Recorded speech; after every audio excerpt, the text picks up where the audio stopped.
Olá, estamos começando agora, aqui pela TV Assembleia, mais um programa Personalidade. Nossa personalidade de hoje está aqui bem próxima da gente. É como diz a história, às vezes a gente procura um tesouro lá longe e o tesouro está bem pertinho de você. Eu estou falando da nossa colega aqui da TV Assembleia, profissional gabaritadíssima, aquela pessoa que tem se destacado em Alagoas e no Brasil pela sua defesa intransigente da paz. Eu estou falando da nossa querida Maristela Positano. Maristela, prazerzaço estar com você nessa bancada que você já conhece, né? De perto aqui, senta nela com o programa Trilha Social já há bastante tempo aqui na casa também. Mas é como eu disse, a gente tem você aqui, né, e às vezes a gente está tão perto do ouro, né, e vamos mostrar esse ouro para que o alagoano conheça. Você fala muito das outras coisas, aborda os outros temas, mas sobre você nunca fala.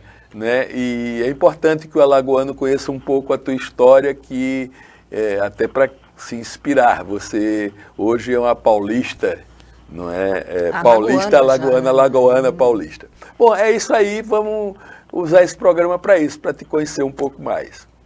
Olha, é uma alegria muito grande estar aqui com você, Paulo Poeta, e com todos vocês que estão nos assistindo.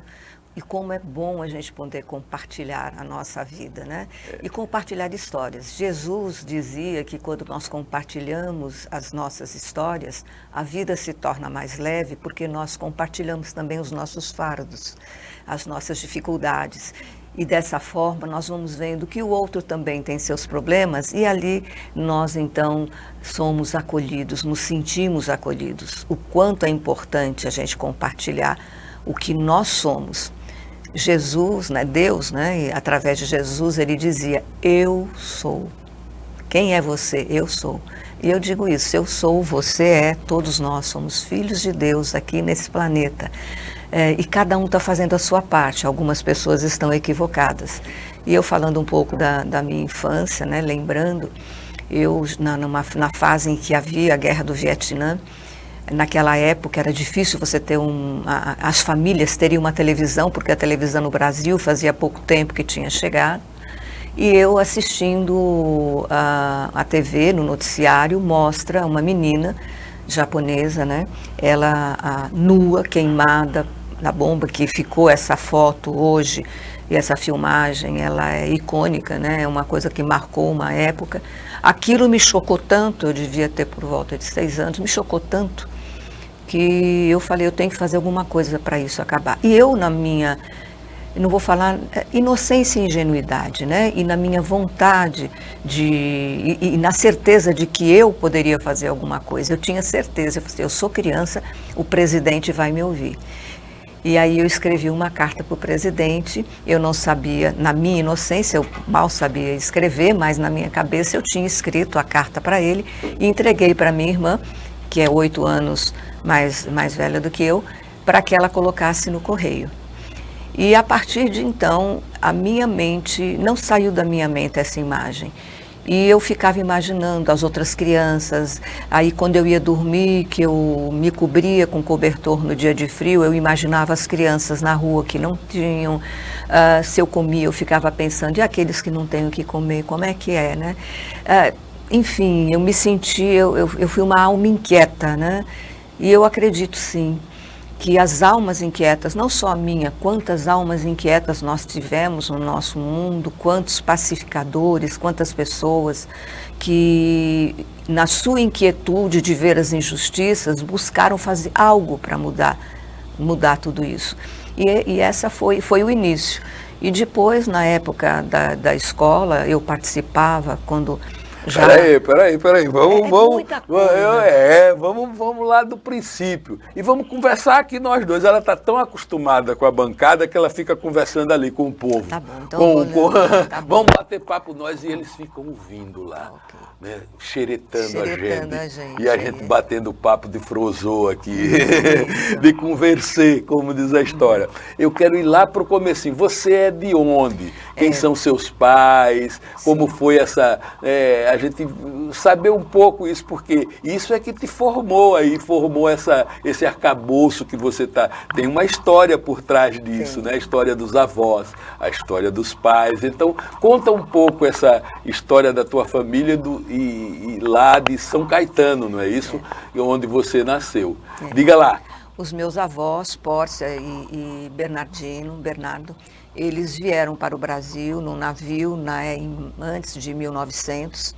Eles chegaram aqui no Brasil para também... Eram os positanos. Positano. Eles vieram de Positano e o sobrenome Positano veio de lá, né? E quando... sim, mas eles são... O sobrenome veio com eles. Veio com eles, positanos. E aí, quando chegou aqui no Brasil, naquela época... A Princesa Isabel foi uma época de transição, né? Que os escravos foi a abolição, foram alforriados. E aí, então... Problema de mão de obra, né? Problema de mão de obra. E como os italianos, na parte agrária, eles eram mais avançados, então o nosso governo começou a incentivar que aqueles que quisessem vir para o Brasil viessem, porque também eles estavam passando por uma recessão. Muita coisa ao mesmo tempo acontecendo. E eles vieram para cá. Eu fico imaginando o meu avô, minha avó, dentro de um navio, sem saber se algum dia voltariam para a Itália para ver a sua família, porque naquela época era muito difícil, não é como hoje. E quando chegaram ao Brasil, vir para o desconhecido, e eles foram inicialmente para São Carlos do Pinhal, que é uma cidade do interior de São Paulo. Muitos ganharam pedaços de terra para poder fazer agronomia, outros foram trabalhar nas fazendas, bom, enfim, cada um foi procurando se encaixar, né? Foi encaixado da maneira que melhor conviesse. Uma vida difícil, né? Sim, difícil. Porque nem todos vieram, alguns vieram com algum recurso, mas um recurso para se instalar, né? Não para ficar muito tempo, né? Tinham que trabalhar, tinham que... Isso, e para você ter ideia, né, minha avó italiana, aquela mama, né, meu pai mamou até 7 anos de idade. Eita. Então, você vê que era assim, era um cuidado com os filhos muito grande, né? Os pais, então, seus pais nasceram aqui? Os meus pais, o meu pai acho que já veio, não, ele nasceu aqui. Depois dele vim eu, minhas irmãs, a nossa família, né? Então, na realidade, a nossa ancestralidade, ela é Como toda era o nome formada. Deles? Positano, José Positano. Não, dos avós. Dos avós, Bernardino Positano e Pórcia Tirabasso, que naquela época, eles também registravam as pessoas pela profissão que tinham. Ela tinha uma pocilga na Itália. Olha, quanta que maravilha. E eles então, tinham, pela função, né, que você tinha, você era fulano criador de porco, fulano então, criador de gado, fulano agricultor, fulano sapateiro. Assim como muita gente que veio de fora também, em outras épocas, foram tomando o nome de árvores, né, para que ninguém... Carnaúba, outros nomes que a gente... Que é o meu marido é Carnaúba, né, Paiva Carnaúba. E assim, essa viagem deles resultou, eles são os meus ancestrais, e eu estou aqui porque eles existiram. E os seus pais faziam o quê? Que trabalhavam? O meu pai era corretor de imóveis, mas ele tentou também ser agricultor, mas todas as vezes que ele arrendou uma terra para fazer o plantio... Certo. Aí vinha uma geada, sim, coisa... porque São Paulo tem isso. Fogo, Ele perdeu 2 vezes, foi a geada, né? E a outra foi numa chuvas recorrentes que atolou a terra, quebra o agricultor. O cara se levantar de novo é difícil. Isso, então ele resolveu ir por esse outro caminho, né? E depois ele se tornou construtor. Olha. Ele começou a construir casas e vender, né? Em São Caetano do Sul. E sua mãe? A minha mãe veio de... Cuidava da casa? Minha mãe veio de Descalvado. Também os pais da minha mãe, italianos. Então, os meus avós por parte de mãe e de pai são italianos. Então você é uma mama.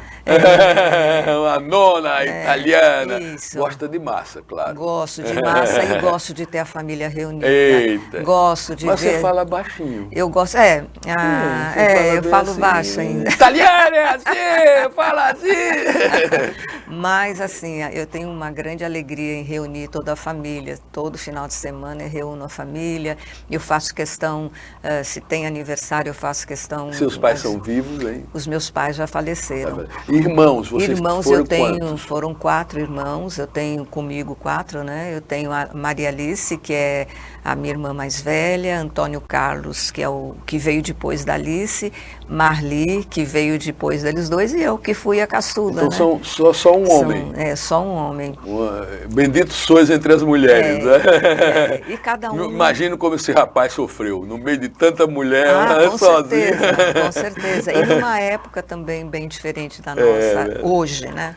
Ou ele sofreu ou vocês sofreram com o machismo. também. Com o machismo. Ele querendo comandar meninas. E o meu pai era muito rígido também, ele tomava muito cuidado conosco, da maneira que ele aprendeu a fazer. E né? muitos sobrinhos, os irmãos estão vivos? Estão vivos, eu tenho 4... Moram aqui? Os meus irmãos estão vivos, eu tenho uma irmã que mora em São Paulo, a minha irmã já mora aqui comigo, ela cuidou da minha mãe, depois que ela ficou com meu pai e com minha mãe, eles faleceram e depois ela veio para cá e está morando aqui. E como era São Paulo lá, essa cidade que você morava, que depois virou uma cidade, mas você disse que no começo não era uma cidade, São Caetano. Como era morar lá? São Caetano. Como era a vida, o estudo, como é que você brincava, o que é que você fazia lá? Amigos? São Caetano do Sul Conheceu é uma cidade... lá, não? Sim, tem que saber dessas coisas também. São Caetano do Sul é uma cidade pequena, que tem 15 quilômetros quadrados. Ela era uma fazenda de italianos que recebia os italianos imigrantes. E eles era um local para onde eles iam, para depois saber para qual local que eles iam se direcionar. E acabou se tornando uma cidade. E essa cidade, como é uma cidade com uma cultura mais europeia, então nós temos uma cultura muito boa, o IDH muito bom, lá tudo funciona, o SUS funciona, tudo funciona. A minha mãe mesmo, ela não precisava de ter um plano de saúde, ela era atendida em casa, os remédios chegavam na mão dela. A minha irmã também. É uma cidade operária. É uma cidade operária.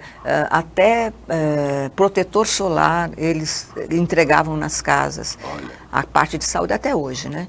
Então, a parte de saúde sempre foi muito bem assistida. A parte de educação, eu tive a oportunidade de voltar. Eu morava já aqui com meu marido André. Mas você estudou lá? Estudei lá. E na escola, a tua formação toda lá? Fiz a minha formação lá. E eu tive a oportunidade de voltar anos depois com a minha filha já. E a minha filha foi estudar na mesma escola que eu estudei. Olha que maravilha. Então você morou lá depois, já casada? Já casada. Na escola pública, os professores ligavam para minha casa para dizer, olha, seu filho está indo bem, não está, precisa disso, daquilo. Era um contato mais... É isso que está faltando hoje, a humanização. Eu creio que esse advento da internet, as redes, tudo, como é muito virtual, acabou fazendo com que a gente se dissociasse um pouco do contato, né? É verdade. E então São Caetano permitia isso. Então a minha infância foi uma infância de brincar na rua, de brincar com barro, tinha de isso correr. lá quando você era criança? Tinha bolinha de gude. Como todas as cidades, bolinha né? de gude. Se perdeu muito isso, né? Brincar de pique, triste, né? pique-esconde, corre, pega, né? Rouba a bandeira, né? Esse negócio. Isso. E isso que você falou, bola de gude, peão. Jogar bola, tudo isso gerava uma convivência que está se perdendo. Hoje os meninos brincam, mas cada um na sua casa.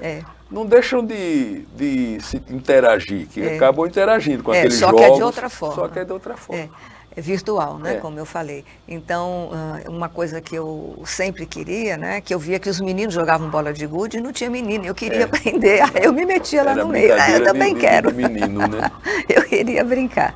Quando apareceu a menina que jogava bem, aí jogar, era uma desgraça por menino. Porque eu tinha uma amiga pequenininha que aí os meninos ficavam, se desmoralizavam, como diz a história. Exatamente. Então eu tive uma boa infância, estudei em escolas públicas, tive uma boas escolas, uma boa educação. Os professores eram muito humanizados, companheiros, eles nos ajudavam, eles eram mais perto, né, da gente, procuravam ver os dons que cada um tinha. o abraço, o acolhimento, as brincadeiras que a gente fazia na escola. Bom, enfim. E aí veio a formação superior. Aí o que é que você decidiu? Continuar lá, ir para a capital? O que é que você fez? Nessa época eu me casei muito cedo, meu primeiro casamento. Eu com 18 anos já estava casada, com menos de 20 eu já estava com meu primeiro filho. Então, muito jovem, muita responsabilidade. Então eu tive que abandonar a escola por um período e depois eu voltei, fiz comunicação, fiz tanatologia, trabalhei e estudei. Comunicação, jornalismo? Jornalismo. Fiz, comunicação, quando eu fiz aqui, tinha jornalismo e relações públicas. Eu fiz jornalismo. E aí você fez lá em São Caetano? Eu fiz aqui. Já aqui? Já com o sindicato, já aqui em Maceió, em Alagoas. Mas a minha vida começou então, antes. Fizemos o mesmo curso na mesma faculdade. Acho que sim. Você fez lá na UFAL? Eu fiz aqui no sindicato na época. Certo. E, assim, foram muitos trabalhos. E, além disso, durante a vida, a sobrevivência fez com que eu buscasse. O número de cursos que eu fiz não dá nem para nominar. Eu ia até falar, mas eu digo, quando eu peguei o currículo, eu digo, a gente gasta o programa todo eu lendo o currículo da Maristela, que é muita coisa. São os Maristela, cursos... a gente vai procurar aqui dar uma pincelada, claro, mas sua vida, assim, é profícua, né? A gente vai aqui pegar, né? Bom, você já me disse que essa coisa da paz veio lá bem de novinha, quando você viu a imagem daquela garota que essa imagem correu o mundo e chocou o mundo, ela dos braços abertos, magra, queimada. E um pedaço aquilo era napalm. Napalm, que os caras jogavam, que era um... Acho que era Yamping o nome dela. Terrível aquilo, né? E você, aquilo me chamou a atenção. Me chamou a atenção para essa luta que você carrega até hoje, né? E como foi se desenvolvendo essa luta, a luta pela paz? Como é que ela foi surgindo para você? Como é que você foi desenvolvendo ela? Que instrumentos você foi procurando para fazer isso? Na escola. Na escola nós tínhamos o Grêmio, então nós fazíamos campanhas, eu escrevia também na escrita, eu escrevia a indignação nas reuniões, dentro das escolas, no que eu escrevia para os professores, aquilo que eu trazia na minha alma, que eu achava que era a forma mais correta, né? Que era uma forma mais humana. E tantas outras, e assim, a questão política, a questão falava muito da guerra, eu falei assim, como é que nós, seres humanos, capazes de pensar, de criar, de ir até a Lua, ir para o outro lado, né? A gente não conhece nem o fundo do nosso oceano, mas a gente já está indo para a Lua. E o homem não se conhece ainda, né? Nós ainda não aprendemos o essencial, que é a manutenção da vida plena para todos. Pegando um gancho desse negócio do homem aí de não se conhecer, tem correntes que dizem uma coisa e outra. E o que é que você acha? Alguns dizem que o homem por natureza é ruim. E outras dizem não, que o homem pode exercitar a bondade e que ele não é ruim por natureza. Você acha que o homem é ruim por natureza? Assim, a natureza dele já é competitiva, já é de buscar pisar o outro, exterminar, porque, assim, nós, Homo sapiens, somos resultado, a gente massacrou muita gente para estar vivo aqui. Muitos outros homos, né? Os homos anteriores, que tinha homens que eram raças de anãos, por exemplo, foram exterminadas, outras matrizes de homens, né? E nós, Homo sapiens, aniquilamos todos. Será que a gente é ruim por natureza? Não, por isso que tem guerra? Eu creio que não. Guerra. O que nós podemos avaliar nessa questão é que nós carregamos no nosso DNA toda a nossa ancestralidade. Em algum lugar está registrado. Só que nós evoluímos. Então, com essa evolução, hoje, veja onde nós estamos hoje. Há 30, 40 anos atrás, nós não tínhamos celular, nós não poderíamos falar com o outro lado do mundo, com uma pessoa aqui. A ciência avançou, a tecnologia, nós conseguimos hoje ver um bebê dentro da barriga da mãe. Coisas tão o ser humano é capaz de fazer coisas tão extraordinárias Por que é que esse foco acaba se voltando para o poder pelo poder, ou querer massacrar o outro? É algo que vem dessa ancestralidade que está ali, latente, mas que pode ser trabalhado. O autoconhecimento. Não se permite no mundo de hoje, mas é a mesma coisa com os animais, né? Isso. Essa briga aí da vaquejada, da tourada.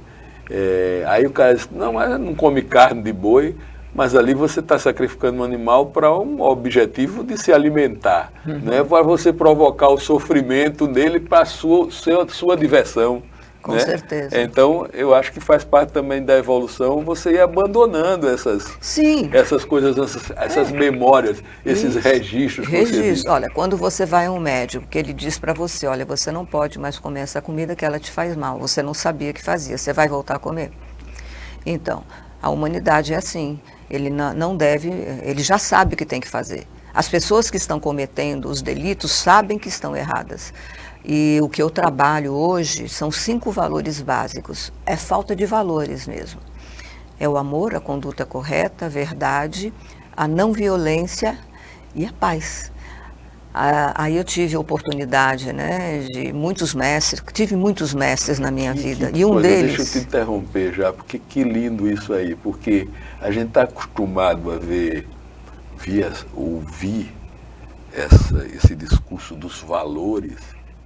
E nenhum dos valores vai por esse discurso que a gente ouve, nenhum deles vai por esses valores que você está colocando. Poucos, vai um pouco ali, mas você coloca valores realmente no dia a dia. Importantes, entendeu? Isso. Não são os valores, digamos, morais da sociedade, são valores lá dentro da construção, né, do homem. Da construção do homem, porque, veja bem, qual é a verdade? Todos nós somos humanos e vamos morrer um dia. Conduta correta, não faça ao outro o que você não deseja para você. A não violência, não pratique a violência com o outro que você não queira, porque toda vez que você pratica a violência, ela é uma arma de 2 gumes. Da mesma maneira que você machuca, você é machucado também. Porque quando você faz o mal, ele retorna para você. Você não consegue... qualquer tipo de violência, qualquer tipo, né, de violência, tanto desde a guerra, a moral, até qualquer a tipo. Física, né? Eu falei da conduta correta, da não violência. Nós temos o amor. O amor é aquele que... Não é que você tenha... Um dia eu fiz uma palestra falando sobre o perdão. O perdão é filho do amor. Então, veja, o amor como base, mas existem muitos filhos, né, da verdade também. E o perdão... E aí uma menina levantou e disse assim, tia, como é que eu posso perdoar quem matou o meu irmão? Aí eu perguntei para ela, quem matou o seu irmão? Era jovem, ela falou sobre a história do rapaz. Você conhece a história dele? Era um cara, era um rapaz muito jovem, a família dele, o pai bebia, batia nele, fazia isso, aquilo. Então, aquela criatura já era fruto de um ambiente de violência, ele praticou uma violência. Porque o pai também fazia isso e ele achava, porque se dentro do teu lar, o primeiro lugar que nós estamos, qual é o primeiro relacionamento? Pai e mãe.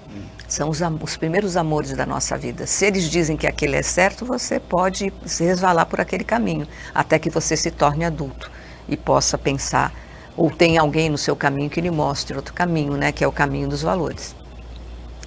E aí eu falei para ela, olha, então vamos lá. Eu tenho que amá-lo? Eu falei, olha, como é que você vai amá-lo? Você não vai amar. Você não vai dizer assim, olha, eu amo você. Você vai amá-lo, sabe como? Se engajando em projetos para ajudar jovens com problemas iguais a ele a não cometerem mais esse delito. Isso é uma forma de amor. Então, não é necessariamente, você não tem que se expor àquela pessoa que cometeu aquela violência com você, mas o que é que você pode fazer para que aquele tipo de violência que aquela pessoa cometeu não aconteça mais? Da mesma forma que aconteceu com esse rapaz. Então hoje, eu com meu marido e um grupo, nós desenvolvemos uma tecnologia humana, né, e também uma forma de trabalhar nas escolas com os pais, com os alunos, com os professores de paz, onde nós levamos toda uma estrutura que pouco se conversa nas escolas. Uma das coisas, por exemplo, com os professores. Você frequentou uma escola, não frequentou? Você se lembra que você estudou todas as guerras? A gente foi obrigado a estudar como currículo. E as pessoas que fizeram a paz? Toda a história foi contada por aquele que venceu. E aquele que estava do outro lado, o que aconteceu com ele? Nós não conhecemos. E quando nós passamos hoje, algumas pessoas procuram conhecê-las, vão ver o quanto de injustiça foi cometido. Numa guerra não existe ganhos, existe quem perdeu mais ou menos vidas. E vida não tem como retornar. Então a verdade, a outra verdade é que a nossa vida importa. A vida de todo ser humano importa.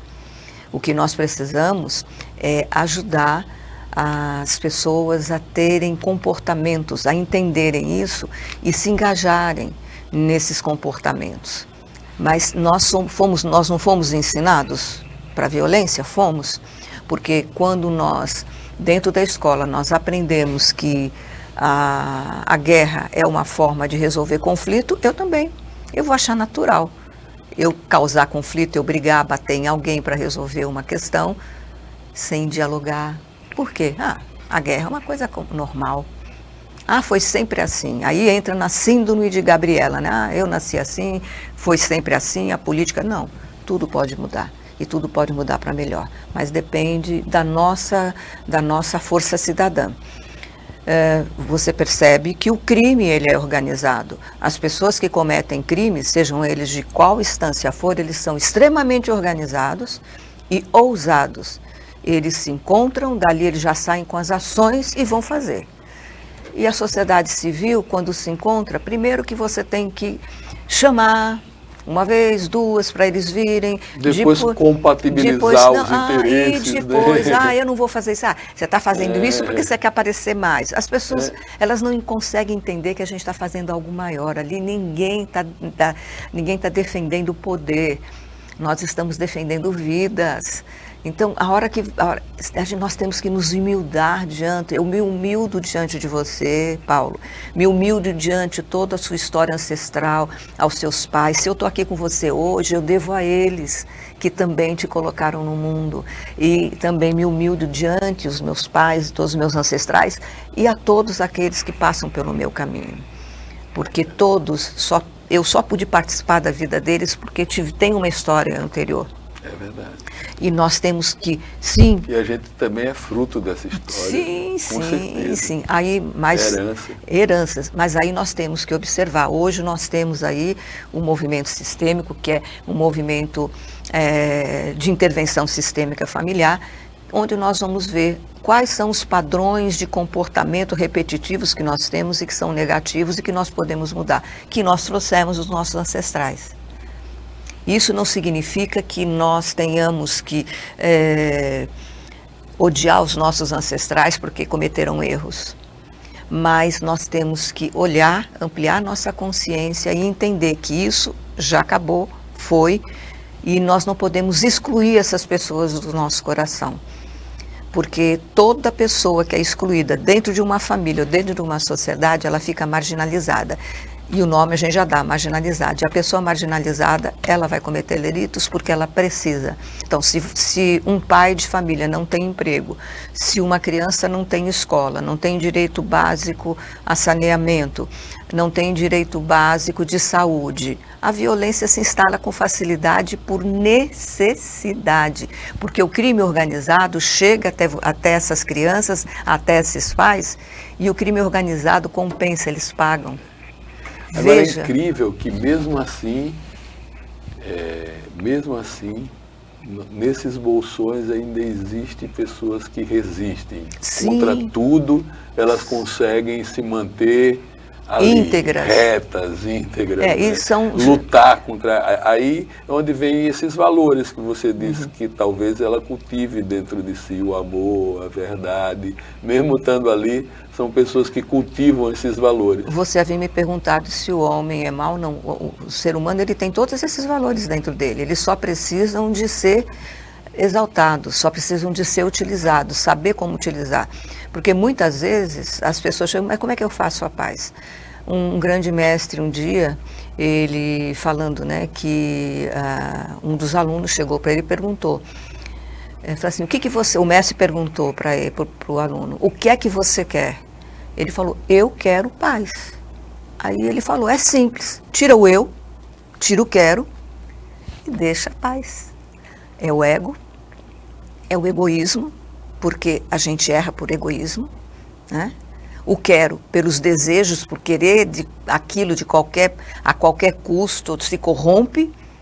Quando você tira o eu e o quero, sobra a paz. Então, nós precisamos de desejar, sim, a paz, mas nós temos que fazer alguma coisa por ela não vai acontecer sozinha.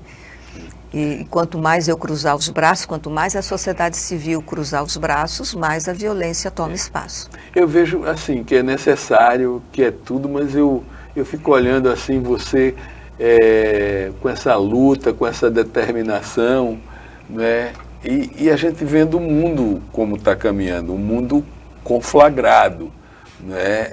Às vezes você não se sente um pouco como Dom Quixote a lutar contra moinhos de vento, né? Porque cada vez mais que a gente fala na paz, mais parece que os ouvidos ensurdecem, e a guerra, a gente está passando por o extermínio de um povo, né, que é o povo de Israel, está sendo exterminado. É uma limpeza étnica, como já aconteceu com os armênios, né, e com outros povos que foram limpos, né, saíram não existem mais enquanto povo, estão ali pingados. Assim vai acontecer com Israel. Então, terminando essa resposta, essa pergunta tão longa que parece uma resposta, então é isso. Como é que você se sente nessa briga toda? Às vezes não esmurece. Como é que você vai para isso? E como as pessoas, até eu te pergunto, até para dar força aos outros também, porque, pô, o que é que eu vou fazer? Tanta coisa acontecendo, eu não sou, o Trump fez lá. Eu não tenho força para o sistema todo. É isso. Aí, falando de sistema, o sistema está posto, o sistema está corrompido, certo? O sistema está na violência. Eu faço parte do sistema e eu não quero a violência. Então, eu me levanto outras pessoas, isso demora tempo, se nós, desde que eu comecei a trabalhar a cultura de paz aqui em Alagoas, que foi a proposta que nós fizemos com o governo, se nós, desde 25 anos atrás, estivéssemos trabalhando, a gente trabalhou durante muito tempo, já trabalhei em 36 escolas, trabalhei em escolas junto com o SESC, não paro, depois continuo o trabalho voluntário, faço o trabalho voluntário, faço o trabalho pago também, quando é possível, para poder... consultoria. Não só consultoria, mas também com esse dinheiro poder reverter para a própria paz. De palestras. Isso, palestras coisas, e dar tudo. consultorias, Então, pilotar projetos nesse sentido. Eu convido outras pessoas a também fazerem. Então, nesse período, nós conquistamos. Aqui em Alagoas, não conquistamos tudo. Se a gente não tivesse parado, demora de 90 a 120 anos. Mudança de cultura. A violência, ela é cultural, então ela foi estabelecida pela cultura. Então, por isso que a cultura é importante. E é por isso que há um combate da cultura por aqueles que estão na corrupção, na violência, da cultura e da educação. Porque um povo com educação, um povo que tem consciência da sua história e também tem a consciência da história de tudo que passou, eu não digo que a gente não deve estudar a história das guerras na escola, a gente deve estudar a história até para não cair de para novo, saber o que aconteceu e de onde a gente está vindo. Mas vamos estudar todos aqueles que foram pacifistas. Nós temos aí Martin Luther King, Madre Teresa de Calcutá, Irmã Dulce, Gandhi, ele foi Jesus, não como uma figura religiosa, nós estamos falando aqui, mas o homem, os valores que ele trouxe, ele trabalhava esses valores que nós estamos falando aqui. Então, se você pode até nem estar dentro de uma igreja, mas se você está fazendo um trabalho para o bem da humanidade, você está seguindo o evangelho dele, você está seguindo aquilo que ele lhe pediu, porque a nossa vida, se eu sei que eu estou nascendo aqui nesse planeta, eu tenho tempo determinado para ir embora. E outra coisa que é importante que cada pessoa compreenda, todos nós nascemos para servir, Paulo. O professor serve o aluno serve o professor, a empresa serve ao funcionário, o funcionário serve a empresa. Não existe nada que não seja de duas mãos. Então, quando você compreende que você veio para servir, naquilo que você tem no seu dom, no seu talento, na sua alma, na sua inquietude ou até na sua quietude, se você compreende isso, você vai ser um ponto de luz. Então imagine uma estrada que estava completamente escura, que era só da violência. Nós temos hoje muitos pacificadores que estão aí nas comunidades fazendo trabalho voluntário, ajudando pessoas, tirando jovens das drogas, acompanhando pessoas que estão na depressão, que não têm direito nem aí a um médico. Tem muitos trabalhos, né?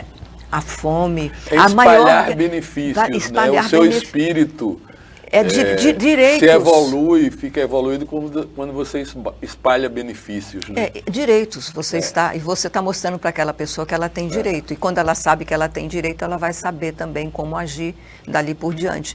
Então, aqui em Alagoas, nós apresentamos a Lei do Dia Municipal da Paz, a Lei do Dia Estadual da Paz. Nós temos a premiação também da Comenda da Paz, Madre Teresa de Calcutá. Nós temos o reconhecimento através de um selo pacifista São Francisco de Assis. Criamos muitos trabalhos. Fizemos muitas caminhadas da paz, mas essas caminhadas que foram feitas, que aconteciam aqui na avenida, ela era apenas um movimento de aproximação humana, não era um momento para você beber, tanto é que a caminhada ela transcorria numa calma total. Por quê? Porque nós tínhamos um trabalho feito nas escolas antes da caminhada, e esses alunos com o trabalho feito, eles iam para as ruas, simplesmente para celebrar a paz. Lá eles não iam lutar por nada, nem combater nada, simplesmente festejar, celebrar. Nós nos uníamos num movimento de aproximação humana por acreditar na paz. Então isso era uma força. Foram mais de 9 anos que nós fizemos isso pelo movimento voluntário. Aí nós conseguimos passar a lei e essa lei passou para o governo e nós não tivemos o retorno de verba para poder fazer as caminhadas. Então, eu lembrei agora estou aqui, né, também pedindo, né, que o nosso prefeito, o nosso governador, olhe com carinho para isso, para que a gente possa fazer um trabalho nas escolas. A iniciativa privada assim, também tem que chegar junto disso. Foi sempre com iniciativa privada que nós fizemos. A sociedade reclama muito, não, assaltado, foi assaltado, não sei o que lá. Se investe nisso aí, se a própria sociedade, sabemos que é uma função do governo isso, mas se a sociedade se envolve também, vai diminuir assalto, vai diminuir, sim, ela vai deixar de sofrer com Nós isso. Nós fizemos um grande movimento no CEPA, com todas as escolas que tinham lá, porque naquele ano tinham morrido muitos, acho que nos últimos 2 anos, mais de 2.800 jovens por arma de fogo. E nós fizemos uma campanha para que as pessoas se desarmassem. Primeiro, desarmar o espírito, porque não adianta, se você tem uma arma na mão e não desarma o espírito, você já está propenso a matar, né? A vontade, e tem uma frase de um grande pacifista que ele dizia o seguinte: o que devemos matar no inimigo é a vontade dele de matar. Não é incentivar, né? Então, esses alunos, eles encheram bolas pretas, 2.800 bolas pretas no fôlego, prenderam por toda a extensão lá do CEPA, e nós fizemos panfletos e eles saíram fazendo a panfletagem explicando o que era esse movimento, que era para desarmar o espírito, para não brigar no trânsito, ter mais paciência com seu filho em casa, ter respeito ao idoso, ao jovem, aquele que também não teve a mesma condição aquinhoada que você tem de ter comida na mesa, como muitos não têm. Então, esse desarme-se não era apenas a arma. A arma, quando uma pessoa já está com a arma na mão, ela já está... também dos preconceitos, porque eu tenho certeza que eu não peguei essa pesquisa, mas que a imensa maioria desses jovens são negros. Também. E olha, e 70%... Tá, então, tem uma estratificação aí nessas mortes também, né? Tem outros componentes que precisam ser avaliados pela sociedade. Né? E nesse período eu tive a oportunidade, eu fazia parte da Rede Desarma Brasil, que é uma rede com mais de 60 instituições, e nós, então, fomos chamados para fazer parte em Brasília da Segurança Pública, do Conselho de Segurança Pública, enquanto sociedade civil, e eu e meu marido representamos, eu e André Carnaúba, nós representávamos Alagoas lá, levando ideias e também quais os passos que a gente poderia dar. Participamos de todas as conferências públicas de segurança pública e depois houve uma conferência maior lá em Brasília, onde tinha os totens e todos os estados que participaram com todas as ideias, elas foram votadas. E daí começou a ter uma transformação no nosso país. Mas, infelizmente, como dizem, né, muitas vezes a memória é curta, né? Mas muito se avançou. Hoje, aonde quer que eu vá, as pessoas me conhecem, por quê? Pela bandeira da paz, e assim, eu trabalho dentro de uma linguagem não violenta também, que hoje nós temos cursos, né? Mediação de conflito, conciliação, são cursos que deveriam fazer parte também da pedagogia. Qualquer profissão deveria ter, as pessoas que estão na gestão, fazer esses cursos para saberem como dominar um momento de conflito. Conflito a gente sempre vai ter. Eu não estou dizendo, nós somos diferentes, culturas diferentes, pessoas... Uma hora vai ter um conflito. Vai ter conflito, mas como eu vou resolver esse conflito? Eu vou resolver no tapa? Ou vou resolver no diálogo? Ou de que forma? Então, essas capacitações, elas são muito necessárias. E pensando nisso, nós oferecemos para o governo, na época, nós queríamos ter uma secretaria de paz para poder pacificar todas as secretarias e também a população. E essa secretaria, ela foi criada, eu fiz parte, eu era assessora especial, porque a parte técnica, né, que a gente tinha já de especialidade, e foi criado um curso chamado Agentes da Paz. Nós formamos mais de 950 pessoas, né, que são da comunidade, que são agentes comunitários dentro da própria comunidade, para eles saberem como agir diante de circunstâncias, todo tipo de circunstância que acontecia lá. Então foi estudado, eles receberam um conhecimento maravilhoso. E esse curso eles recebiam na época através de um CD que eles poderiam colocar na televisão e dar aula na casa de uma família, mostrar como é que eles poderiam resolver os conflitos, como é que eles poderiam, em cada caso. Foi um trabalho hercúleo, maravilhoso. Mas depois a Secretaria da Paz se transformou, é uma secretaria hoje que trabalha com a dependência química e outras, abandonou-se. Mas nós continuamos, pelo Maciol Voluntário, nós continuamos a desenvolver esse trabalho. Você vê como é o nosso papo aqui, a gente começou eu querendo saber de alguns particulares, aí a gente foi entrando já na tua atividade, mas eu quero voltar lá para a família, né? Porque senão fica com raiva, claro, a família. Você já falou dos irmãos, falou do filho lá do primeiro caso, como é o nome do teu filho? Eu tenho o meu filho Fábio. Está com quantos anos o Fábio? Está com 48 anos. Olha, Fábio. Fábio, Rodrigo. Já tem neto do tenho Fábio? 6 netos. O Fábio... eu tenho o Felipe, a Brenda, a Carolina e o Heitor, que é o novinho. Do meu filho Rodrigo, eu tenho a Vitória, que não está aqui no estado no momento, está viajando, e também o João Davi, que é uma gracinha. Amo de paixão, são 6 netos. São as glórias netos. São as glórias da minha vida. O mais velho neto está com quanto? O mais velho está com 27 anos. Já? A minha neta, né? Nossa, a mais velha, tem né? 18. Então, porque eu casei cedo demais, cedinho, né? Então, e aí você conheceu o André. Lá o André é paulista também. Isso, não, o André é alagoano. É alagoano. Ele é filho, olha, ele é Paiva, ele é filho de Laís Paiva Carnaúba e Alberto Carnaúba, e ele é neto de Humberto Paiva, né? Da Gustavo Paiva, aquela rua que fundou praticamente Rio Largo, né? Então ele tem nas veias também um trabalho social, porque Gustavo Paiva fazia um trabalho social maravilhoso também. Então conheceu o André aonde? Eu conheci o André aqui em Alagoas. Como é que você veio Você veio para cá, então?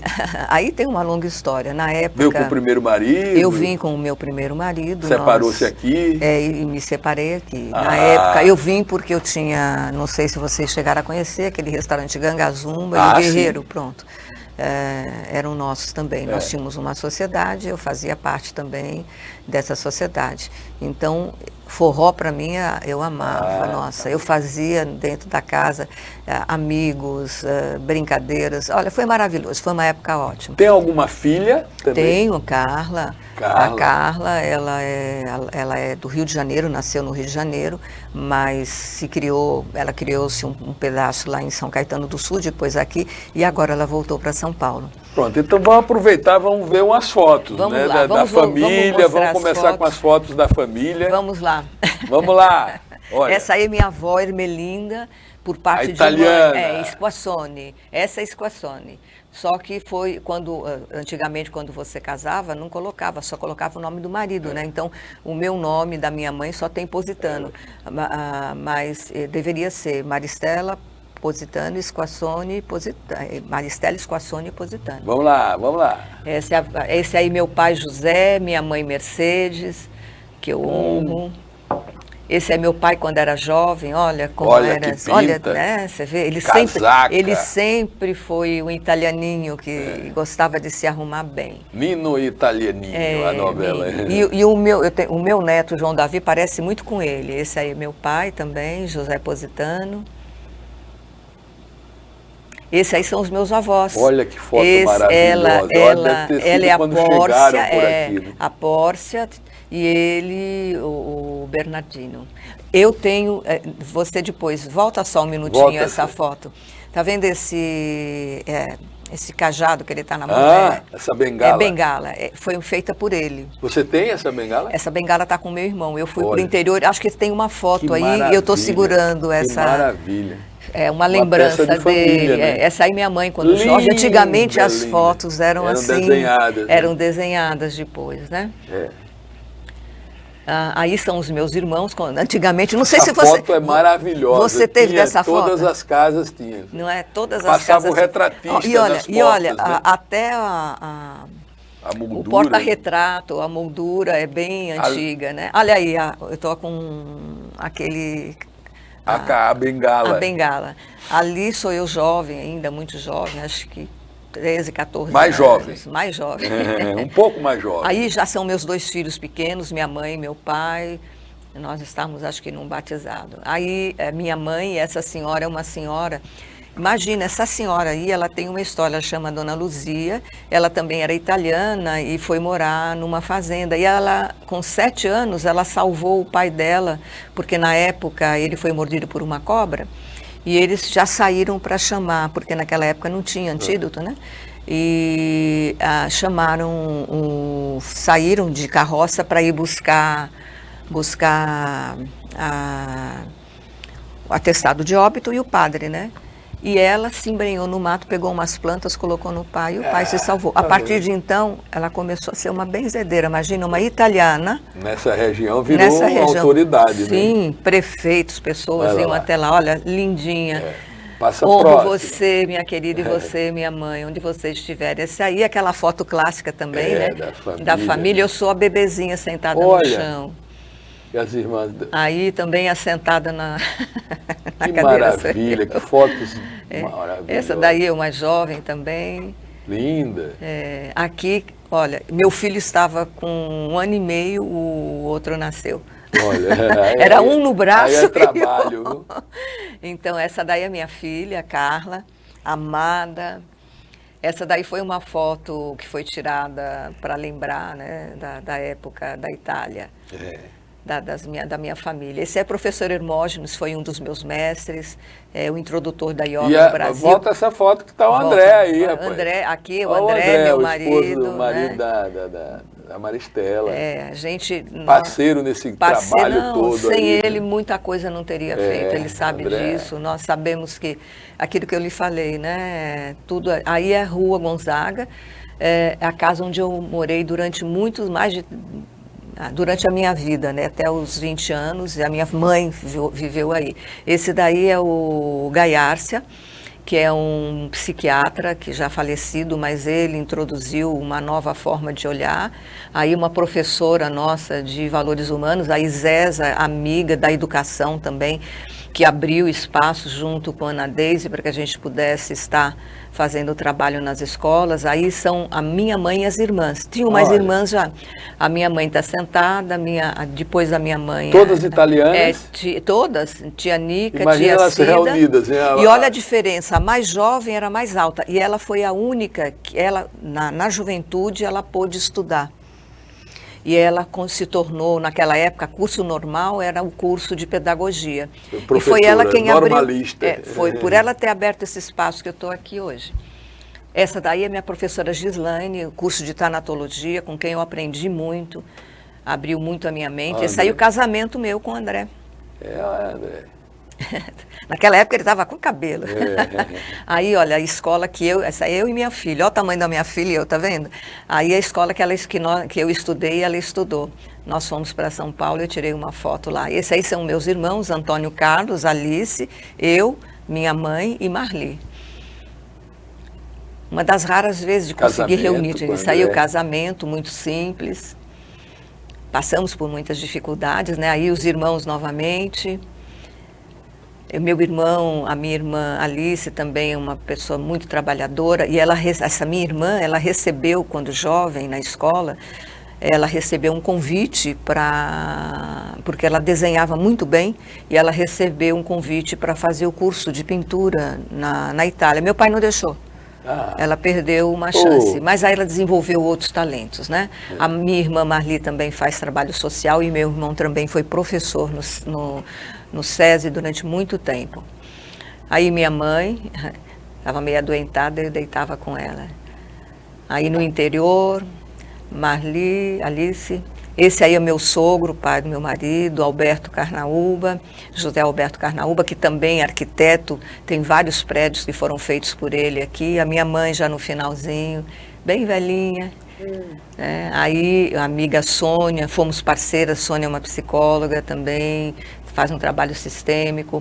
Essas aí são todas as netas. A mais jovem, maravilha. Eu, a Carla, a Carolina e a Vitória por último. A Carolina, hoje ela é personal digital, né? Ela tem mais de 1.200.000 seguidores. Ela faz um trabalho de nutrição e de autoestima.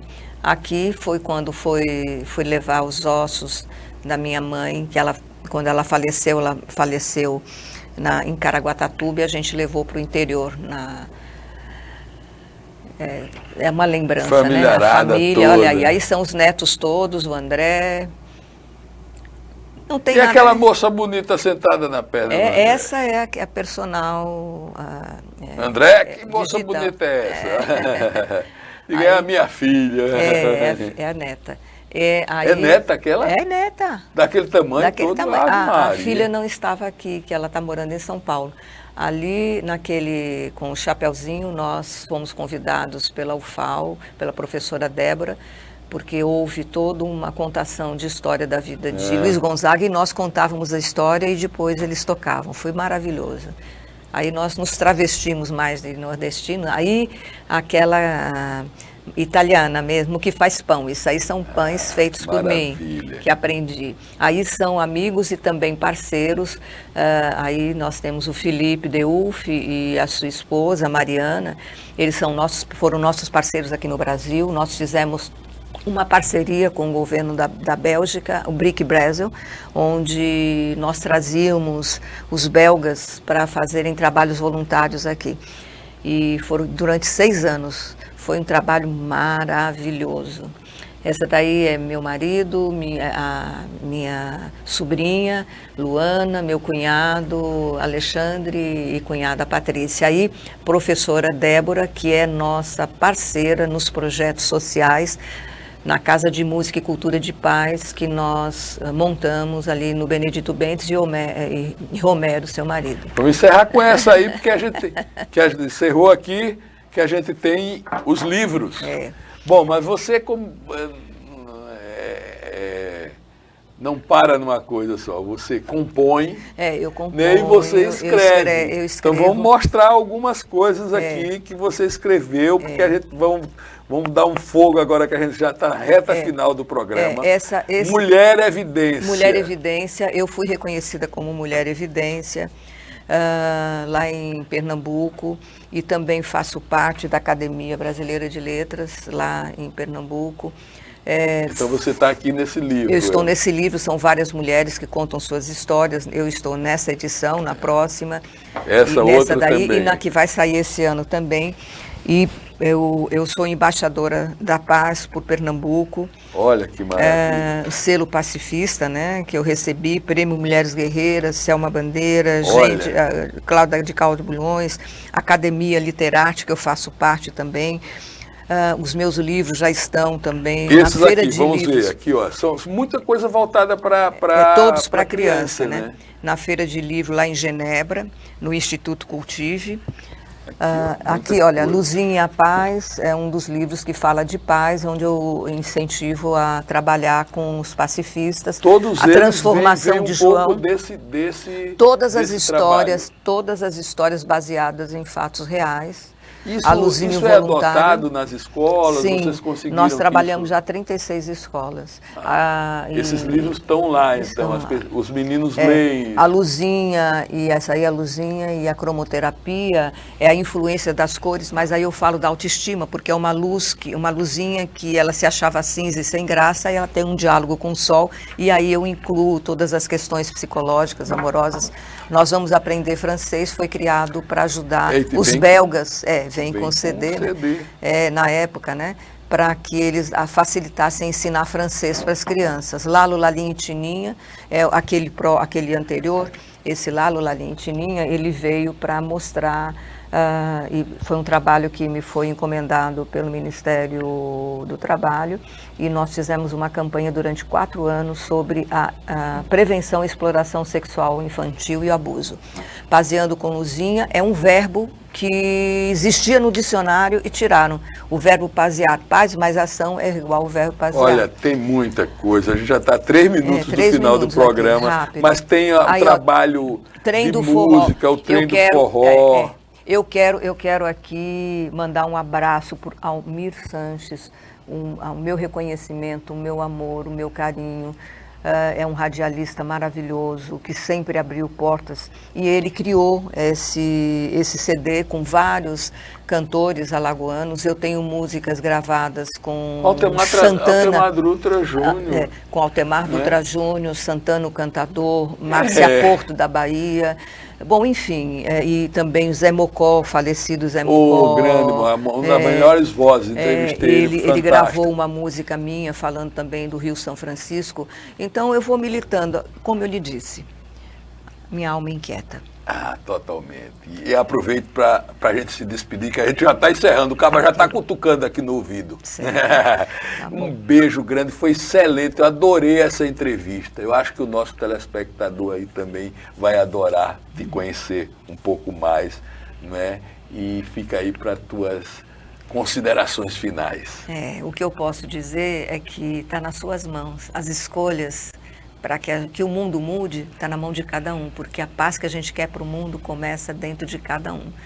Não é porque o outro não faz a parte dele que você não vai fazer. Faça a sua parte, porque você vai engajando mais pessoas até que passe esses 50, 60 anos e aqueles que virão, como nós servimos hoje, eles possam se servir da paz que nós ajudamos a construir.